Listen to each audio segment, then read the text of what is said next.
Hello everybody and welcome back to War Thunder. Today I kind of got a different video for you. It's not going to be some commentary over the gameplay or anything, but as you can see I'm playing the Tiger H1. I just recently got it.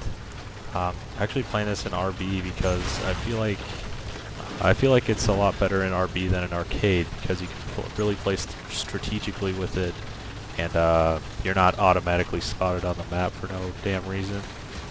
Like you are in arcade all the time.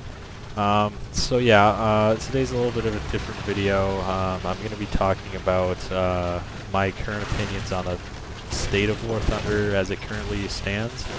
And I know a lot of YouTubers that play War Thunder criticize the game a lot, but and I do agree with most of them. It's just that I feel like they are missing some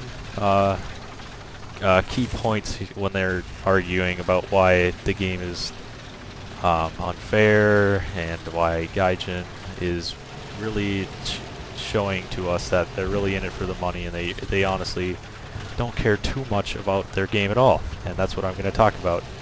But first of all, keep in mind that this game is a realistic battle. It's, of course, in the gameplay you can see that there's plates above the enemies' names, but in the actual game I could not see those, because I know there's a few clips where you can totally see the tank, but I couldn't see them because I couldn't see the plates.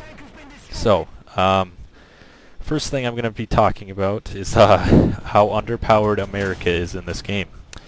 America used to be very, very good at the very, very start of the game when AP was good.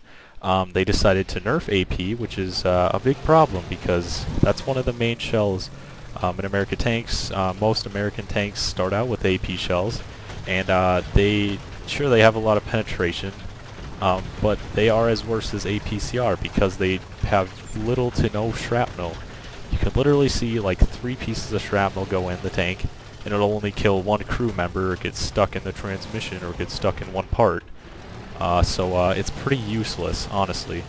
And I really do feel like they are underpowered in this game because I feel like the BR system is broken.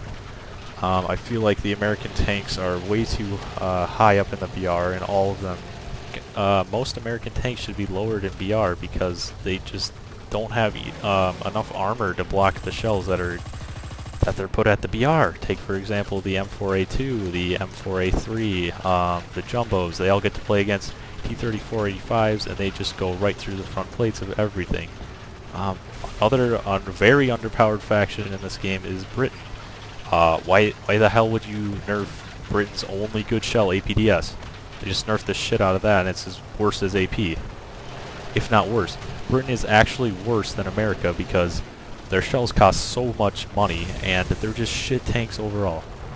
Like, the only good British tank is the Centurion Mark 10 and the Chieftain Mark 3. Those are the only good tanks.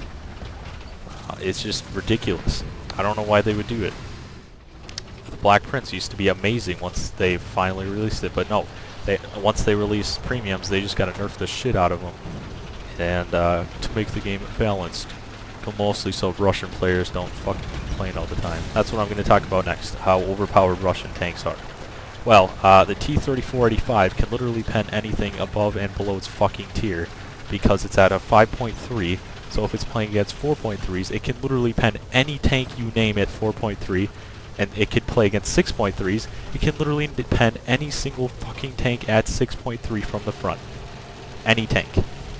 Tiger 2Hs, Panther 2s, Tiger 2Ps, anything, even those tanks, you can pen them in the cheeks, in the lower plate. And it's usually a one-shot every single goddamn time. And the armor values are so damn broken on these tanks that like almost every single shell, if they angle, is gonna ricochet. It's just insane. Their turrets act as if they're like Tiger 2H turrets. Like, you just can't pen them sometimes. And it doesn't make any goddamn sense. And Gaijin is unwilling to fix these problems in their game. Another problem in this game is it seems as if Gaijin is unwilling to fix the actual gameplay issues in the game, and they're more focused on adding more vehicles in the game so they can get more money. And that's really all they care about at this point in the game, it feels like. And it seems as if Gaijin is unwilling to fix these key gameplay issues.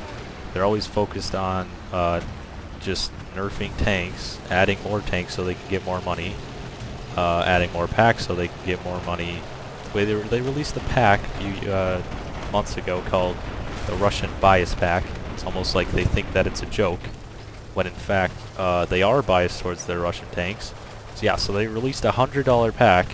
I think it came with like the IS-2, a T-34 100 or something, or a T-44 122, the T-4 122, and I think another tank, all for like $100, which kind of seems ridiculous, but it was called the Russian Bias Pack.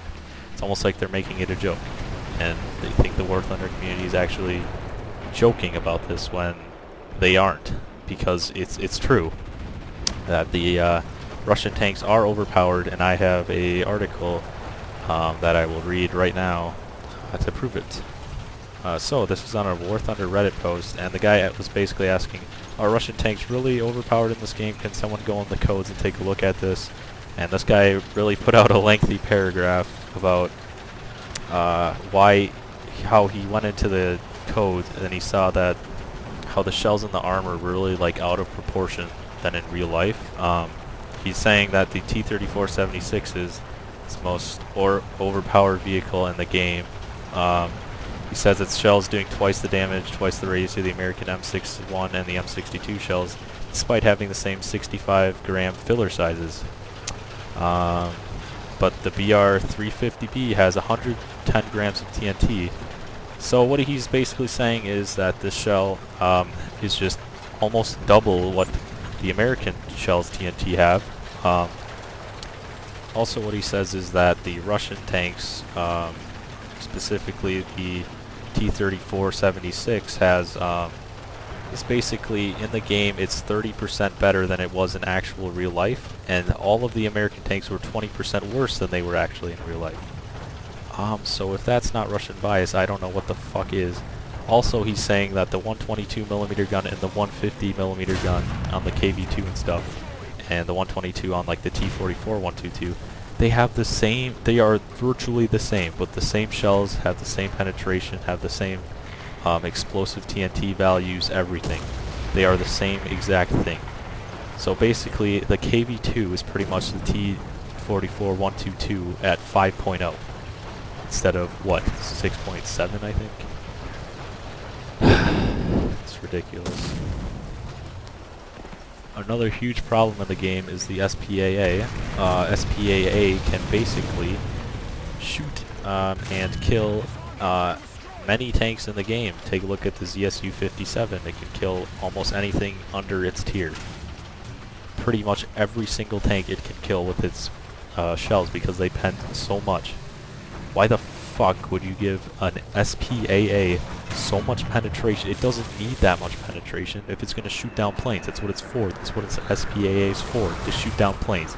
And you give it enough penetration so that it can pen almost every single tank in the game.